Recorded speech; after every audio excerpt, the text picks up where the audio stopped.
बहनों भाइयों, मां अन्नपूर्णा ज्योतिष परामर्श केंद्र की तरफ से आप सभी का हार्दिक अभिनंदन है। मैं आपके ज्ञान के वर्धन के लिए और आपकी समस्याओं के निदान के लिए निरंतर कोई ना कोई वीडियो भेज रहा हूँ। अभी मैंने 16, 17, 18 के वीडियो भेजे थे। उसके बाद एक नवग्रह के ऊपर वीडियो बनाया। तो पहले मैंने आपको बताया था कि सूर्य हमारी कुंडली में अहमियत रखता है, पिता का कारक है, तेज का कारक है। सूर्य अगर हमारा अच्छा है तो हम हर तरीके से सफल होते हैं। और सूर्य को अच्छा करने के लिए हमें क्या करना है कि निरंतर सूर्य भगवान को जल चढ़ाएं। सबसे बड़ी बात, सूर्य हमको क्या सिखाते हैं? वो हमको सिखाते हैं अनुशासन। अगर हम अनुशासित तरीके से रहें तो सूर्य देव की कृपा हमको पूरी प्राप्त होगी। उसके बाद जीवन में सबसे ज़्यादा महत्वपूर्ण जो ग्रह है उसके विषय में आज चर्चा करेंगे, वो है चंद्र। सारे जीवन का उतार चढ़ाव चंद्र पे निर्धारित है। चंद्र ही भगवान कृष्ण की तरह से 16 कलाओं से युक्त है, यानी 16 दिन आपको अलग अलग रूप में चंद्र के दर्शन होंगे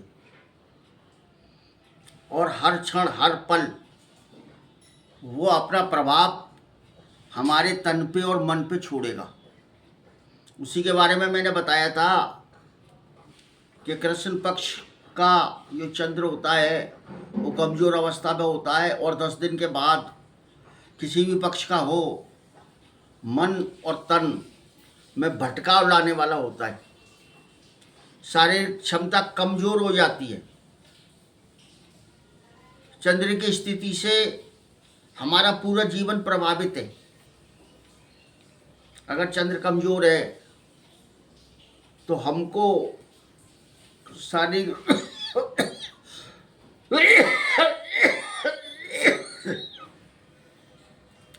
शरीर कमजोर होगा। 1 मिनट रुक जा। तो चंद्रमा मन का कारक है। चंद्रमा जल तत्व है और हमारे शरीर में भी 40% जल है। इसलिए चंद्रमा का प्रभाव प्रतिकूल और अनुकूल हमारे शरीर पर होता है। हम कोई कार्य करेंगे, हम असफल हो जाएंगे। हमें किसी की सहायता लेंगे, हमें किसी की मदद नहीं मिलेगी। अगर हमारा चंद्रमा खराब है तो हमारी बाएं आंख, छाती, कफ जनित रोग वो हमें बार बार परेशान करेंगे।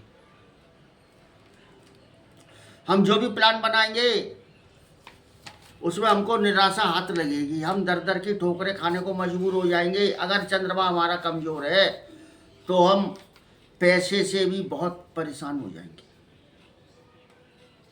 अब चंद्रमा हमारा कमजोर होता क्यों है? उसका मुख्य कारण है कि एक तो जन्म समय पे चंद्र की स्थिति, कृष्ण पक्ष में जन्म है या शुक्ल पक्ष में जन्म है, उसका हमारे मन पे, हमारे शरीर पे प्रभाव पड़ता है। क्योंकि चंद्र राशि के हिसाब से ही हमारा नामकरण होता है, हमको नक्षत्र प्राप्त होता है। अगर चंद्रमा अच्छा है लेकिन उसके साथ भी वो किसी दुष्ट ग्रह के साथ बैठा हुआ है तो भी वो हमको लाभ नहीं देता, वरन हानि कराता है। और चंद्रमा अच्छा है फिर भी हमको लाभ नहीं हो रहा तो उसका मुख्य कारण क्या है? कुछ आदतें हम अपनी सुधारें। उनमें एक आदत आती है कि हम बिना वजह देर रात तक ना जगें। रात को ज़्यादातर मोबाइल ना चलाएं। अपने घर के पानी को व्यर्थ ना जाने दें। और माँ तुल्य जो महिलाएं हैं उनका हम मान सम्मान करें तो चंद्रमा अच्छा हो सकता है। चंद्रमा के लिए कुछ और उपाय हैं, अगर उनको हम करें तो हमारे मन की स्थिति मजबूत होगी, साथ ही उन उपायों को करने से हमारी आर्थिक स्थिति भी मजबूत होगी। तो उस उपाय में ये है कि हम चांदी के गिलास में पानी रख के अपने सराने सोएं और सवेरे उसको पिएं। महीने में 5 दिन थोड़ी थोड़ी खीर का भोग लगाएं और चंद्र भगवान का नाम लेकर उसको हम ग्रहण करें तो हमारी चंद्रमा की स्थिति मजबूत होगी। हम दही और खीर का ज़्यादा सेवन करें, सफ़ेद वस्त्रों का ज़्यादा प्रयोग करें तो चंद्रमा की स्थिति मजबूत होगी। अभी पूर्णिमा आने वाली है, उसके लिए एक विशेष उपाय है कि हम खीर बनाएं, शाम को चंद्रमा की किरणों में रख दें और हाथ जोड़ से चंद्रदेव से प्रार्थना करें कि हे चंद्रदेव भगवान आप आ जाओ और इस खीर में अमृत बरसा दो। उसके बाद थोड़ी देर रखा रहने दें और फिर हम उसका सेवन करें।